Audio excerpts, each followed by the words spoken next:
गुरुर्ब्रह्मा गुरुर्विष्णु गुरुर्देवो महेश्वरा गुरुर्साक्षात् परं ब्रह्म तस्मै श्री गुरुवे नमः। प्यारे सज्जनों, महापुरुष श्री गुरु अर्जुन देव जी महाराज जी के वचन हैं, बड़ भागी ते जन जग माही, सदा सदा हरि के गुण गाही। राम नाम जो करें विचार, सो धनवंत गनी संसार। मन तन मुख बोलहि हरि सुख मुखी, सदा सदा जानौ ते सुखी। एको एक एक पछाने, इत उत की ओह सोझी जाने। नाम संग जिसका मन मानिया, नानक तिनहि निरंजन जानिया। अर्थात संसार में वही मनुष्य भाग्यशाली है जो सदा प्रभु के गुण गाते रहते हैं, जो सदा प्रभु नाम का स्मरण करते रहते हैं। वही संसार में धनवान माने जाने के योग्य हैं। जो तन मन की सच्ची लगन लगाकर अपने मुख से प्रभु का नाम जपते हैं, उन्हें सदा सुखी जानना चाहिए। जो मनुष्य एकमात्र प्रभु को सर्वत्र पहचानता, उसे लोक परलोक की समझ आ जाती है। महापुरुष श्री गुरु अर्जुन देव जी महाराज जी फरमाते हैं कि जिनका मन स्मरण में लग गया है, वस्तुतः उसने ही प्रभु को पाया है। संसार में आमतौर पर उसे भाग्यवान समझा जाता है जिसके पास संसार की धन दौलत हो, सांसारिक सुख के सामान प्रचुर मात्रा में हो और जिसे संसार में उच्च पद मिला हो। लेकिन महापुरुषों की दृष्टि में चूँकि परमार्थिक उनकी दृष्टि होती है, इसीलिए उनकी दृष्टि में केवल वे मनुष्य ही भाग्यशाली हैं जो सदैव प्रभु के नाम में लीन रहते हैं। और ऐसे मनुष्य ही महापुरुषों की दृष्टि में धनवान, सुखी और विचारवान भी हैं। महापुरुषों की दृष्टि झूठे सांसारिक धन और झूठे सांसारिक सुखों पर कभी नहीं जाते, ना ही वे उन्हें महत्व देते हैं।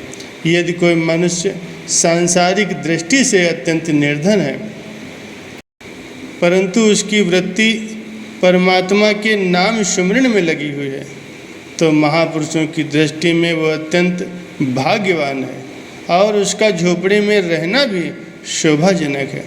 जैसा कि महापुरुष कथन करते हैं, कबीर संतन की झुगिया, भली भट कुसत ना गाव। आग लगो तिह धव लरहर, जिन नाही हरि को नाम। श्री कबीर साहब जी कथन करते हैं कि संतों की झोपड़ी भी प्रभु विमुख लोगों के समूचे गांव के ऊंचे ऊंचे भवनों से कहीं अच्छी है। उन ऊंचे संपन्न भवनों में आग लग जाए जहाँ प्रभु के नाम का स्मरण नहीं होता है, उनका स्मरण नहीं होता है। विचार करके देखा जाए कि जो मनुष्य ये कहता है कि मैंने कुछ बना लिया है, तो भाई उसने क्या बनाया है? कुटुंब परिवार रिश्ते नाते बनाए हैं, संसार में पद प्रतिष्ठा प्राप्त की है। यदि ये कहता है कि मैंने कुछ कमाया है, तो क्या कमाया है? धन दौलत। और ये यदि कहता है कि उसने कुछ संचित कर लिया है, तो क्या संचित किया है? धन संपत्ति माया के पदार्थ। अभिप्राय ये है कि मनुष्य जीवन के अमूल्य समय और बहुमूल्य सांसों के बदले में उसने यही कुछ प्राप्त किया है, और फिर बड़े गर्व से कहता है कि मैंने ये बना लिया, मैंने कुछ कमा लिया है। मनुष्य जिन वस्तुओं पर गर्व करता है, अब तनिक उन पर गहराई से विचार किया जाए कि ये रिश्ते नाते, कुटुंब परिवार मित्र, क्या ये मनुष्य का साथ निभाएंगे? ये सदैव क्या उसके साथ रहेंगे? कभी नहीं। या तो ये जीवित रहते ही बिछुड़ जाएंगे, अथवा जब मनुष्य इनको छोड़कर संसार से चला जाएगा तब ये बिछुड़ जाएंगे। दूसरी बात यह है कि मनुष्य ने बहुत धन कमा लिया, तो क्या वह धन उसके साथ जाएगा? क्या वह लोक परलोक में सहारा देगा या उसके काम आएगा? अथवा क्या उसकी ये सांसों को बढ़ा सकेगा? क्या इस धन के बदले श्वास प्राप्त हो सकेंगे? नहीं। ये धन उसके किसी काम नहीं आएगा। मनुष्य अंत समय इस धन को भी यहीं छोड़कर चला जाएगा। तीसरी बात, उसने संपत्ति और माया के पदार्थ एकत्र कर लिए, तो क्या ये उसके साथ जाएंगे? जब तक जीवन है, श्वास है, तब तक तो वो कह सकता है कि ये मेरी संपत्ति है, मेरा मकान है, मेरी ज़मीन है। किंतु जब सांसों की पूंजी समाप्त हुई तो फिर कुछ भी अपना नहीं है, सब कुछ यहीं का यहीं धरा रह गया। तो फिर मनुष्य ने क्या एकत्र किया? संतों के वचन है, अरब खरब लव लक्ष्मी, उदय अस्त लव राज, तुलसी जो निज मरण है, तो आवे कौने काज। मनुष्य तो थोड़ी सी धन संपत्ति पर गर्व करता है, परंतु संतों ने तो यहाँ तक कह दिया है कि यदि अरबों खरबों की भी संपत्ति हो जाए, जहाँ से सूर्य उदय होता है और जहाँ अस्त होता है, वहाँ तक अर्थात संपूर्ण सृष्टि का भी राज उसे मिल जाए, तब भी उसे एक दिन संसार से जाना है। मृत्यु अवश्यंभावी है, फिर ये राज्याधिकार, ये धन संपत्ति उसके किस काम के?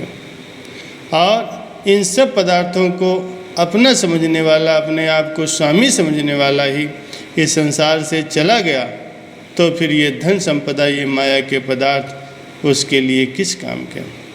मनुष्य अपने जीवन को, अपनी सांसों की बहुमूल्य निधि को बे करके उसके बदले में नाशवान और असत पदार्थों को एकत्र करता है, लेकिन जाते समय ये सारी चीज़ें, ये सारे सामान यहीं छूट जाते हैं। लेकिन जो सदैव प्रभु के नाम का सुमरण करते हैं, प्रभु के सुमरण ध्यान में लीन रहते हैं, वे इस जीवन में भी हमेशा सुखी रहते हैं और अंत में भी प्रभु के धाम में जाते हैं, मुक्ति के परम सुख को प्राप्त करते हैं। इसीलिए महापुरुष उन्हें भाग्यशाली कहते हैं। जो नाम से विहीन हैं, वे तो इस जीवन में भी सदा दुखी और परेशान रहते हैं और जीवन यात्रा पूरी करके 84 लाख योनियों की गहरी खाई में भी गिर जाते हैं। फिर वे भाग्यशाली कहाँ हुए?